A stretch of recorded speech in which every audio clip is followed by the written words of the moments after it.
Emily Pike's over here to my left doing the Wednesday dance. She's trying to stay warm on this cold day.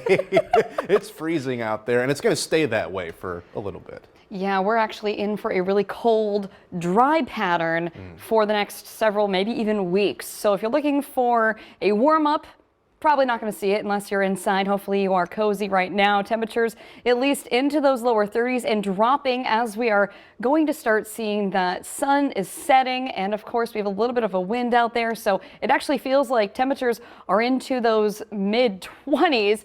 Here it comes in Thursday, Friday, Saturday, Sunday. This is going to be around for a while, so you're going to want to make sure that you have everything that you're going to need to prepare for this, because we're not just talking about the cold, right? We're talking about maybe our first white Christmas in a while. It'll start off, looks like, for now, this has not even formed yet. We're talking about late midweek. This is quite the system, and as it makes its way, you know, we have all of this energy that's building up into this, so we're not getting the snow. But there's going to be a severe threat farther down south, so don't let anybody scare you online. But what we're saying is, yeah, we're going to get some heavy showers at times. We're going to get the gusty winds, and this is going to go through the evening hours, so primarily late afternoon through the late evening hours into Tuesday. Prepare for some of those heavier showers at times, and even a few rumbles of thunder, maybe even a stronger storm here or there. But we're not expecting anything severe out of this. Notice that we have Nicole all the way down to the south there into Florida. These two come together. Well, this cold front says, see you later, Nicole, and we get this cool air that's just going to be coming in from Canada, and it's going to be very cool. Right now we are under a wind advisory. This is going to be encompassing most of our viewing area until about noon today. But even if you're not included in this advisory, you're probably still feeling the impacts of that wind. And even after we get to the afternoon hours, you're still going to notice those winds out there. Now, I mentioned some of those areas that aren't into that advisory. Fredericktown coming in at 20 miles per hour, Ellington at 26, a little further to the south, Portageville at 27, Murray 32 miles per hour, and we actually took away Carbondale that had a 44 mile per hour wind gust. So it's been very windy out there, and it's all thanks to this low pressure that's been right over our area, bringing some of those scattered showers to us. For the winds gusting at times over 50 miles per hour, you can get some damaging winds, of course, out of that. So if you have any Halloween decorations out there, well, I hope they're not getting tossed around too badly, but you can see all across even our Tennessee counties there after Tiptonville, continuing to track north. That tells me we have enough energy in the atmosphere. We have enough shear and lift to get some of that hail going up in the atmosphere. And with all the flooding that we've actually seen, or the rainfall that we've already seen, it's not impossible to see some localized flooding out of this for any showers that linger around. Over in Fredericktown, the Fredericktown Fire Department posting this image of some power lines and the power poles actually knocked over, shutting down, closing the road. And it's not great news because there is actually some power outages with this. And so though it's not as hot as it has been, power outages right now, not really something that you want to be looking forward to, as it is still really muggy out there. And if you have any traveling to do, it could make for an icy mix into early Tuesday morning. Here we are at 4 o'clock. Again, these temperatures are a little warm, but it's not impossible to see, again, a few flurries, a mix. So just be prepared for that. So being that it's the third week in September, this is kind of a big deal. What's also a big deal to me is that this is the same graphic that I had for June 21st of 2022. That's this year, this summer. Forecasted day was 97 degrees. So 91 days ago, that's what the temperature was, but Poplar Bluff right now sitting at 97 degrees, and we're going to continue to start seeing those temperatures drop. So it's just amazing that what the summer high was versus right now, we're talking mid-September, and it's the same temperature we saw back in the first day of summer. But we are starting to decrease in our temperatures. In Carbondale, you can still see that fog hanging around. Well, look at this. The temperature is at 65. Dew point is at 65. So the temperature and the dew point are meeting. Our humidity is 100%. And look at that. We are seeing fog. And of course, this comes along with some clear sky and calm winds. And that's the magic fog. We notice these winds coming from the northwest. We're already starting to see those right now, but gusting at times over 25 miles per hour. It's bringing in this dry air from the north. And we're going to be dealing with some of those elevated fire conditions. So try to avoid the outdoor burning. I know that a few counties do still have their burn bans in effect. We're starting to see that rain coming down right now. We're going to continue to see that as we go through our morning. But we're also going to see a mix of precipitation associated with this as well. Now, if you are out there driving, I'm holding this chunk of ice that I actually took off of our station vehicle. And if you aren't cleaning the top of your cars off, and maybe you're going at even 30 miles per hour, this flies off. you're hitting maybe the person behind you. So that's another good reason to stay further behind the person and keep your distance as well as you are driving on. We don't know what caused the crash, but right now I can tell you we do have a light mix coming down. We have some very small flurries being mixed in, some rain droplets still coming down. It's very cold and the roadways are still wet. So on top of that, there are some slick conditions. So just be very careful if you are out there driving. And if you're going out, bundle up. It is a cold morning. I'm going to send it back to you. 3, 2, 1. Oh, you're doing good.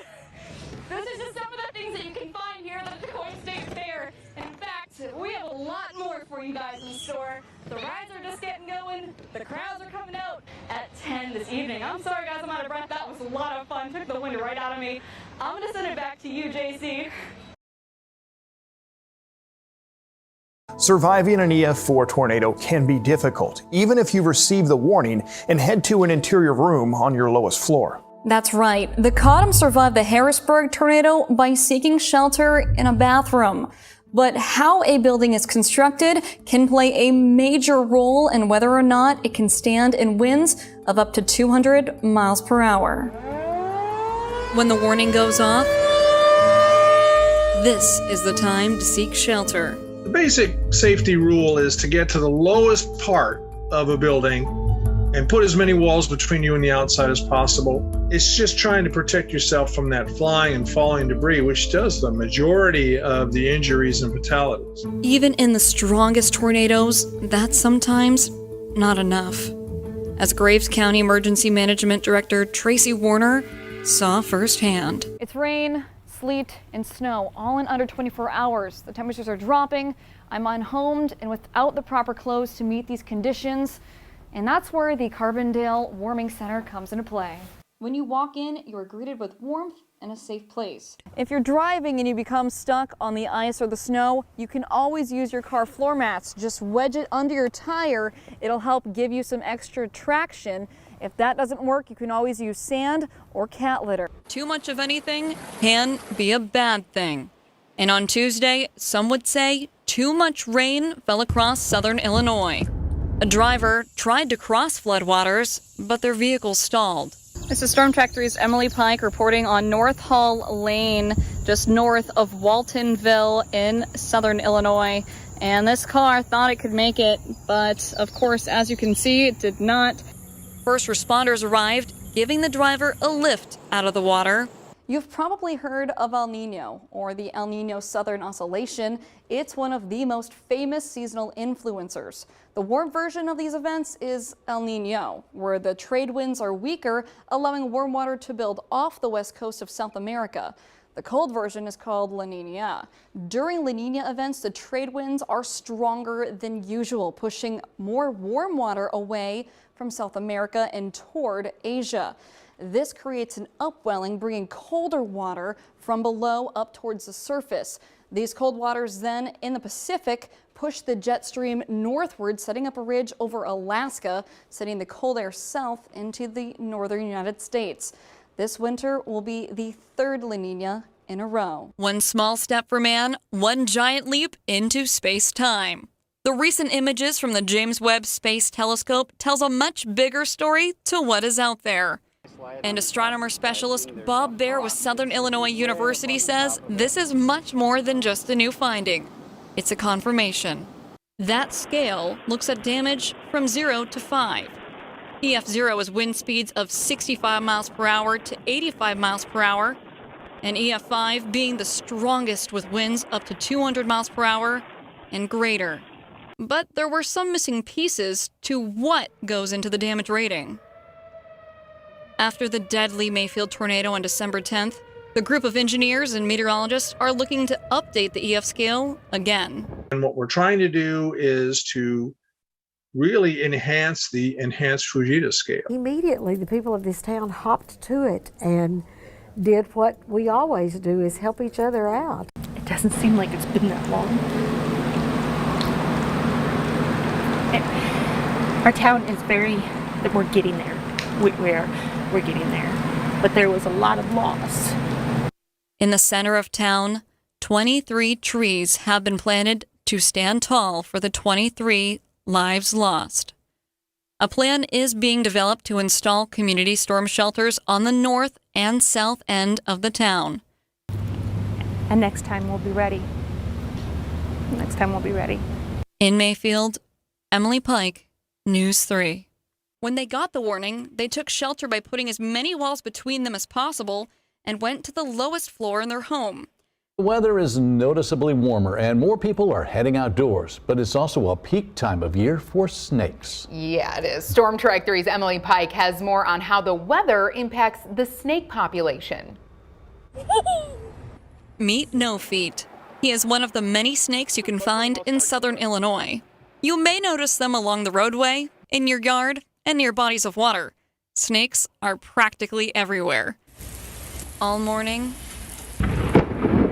and throughout the evening.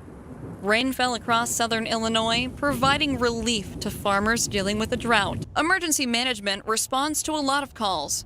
Whenever a mass incident happens, like a crash, they are there. And they are already near its limit for fuel before the year is even over. Staff normally have a limit on fuel, and on Tuesday, Director Ryan Buckingham says it's time to restrict travel for the department.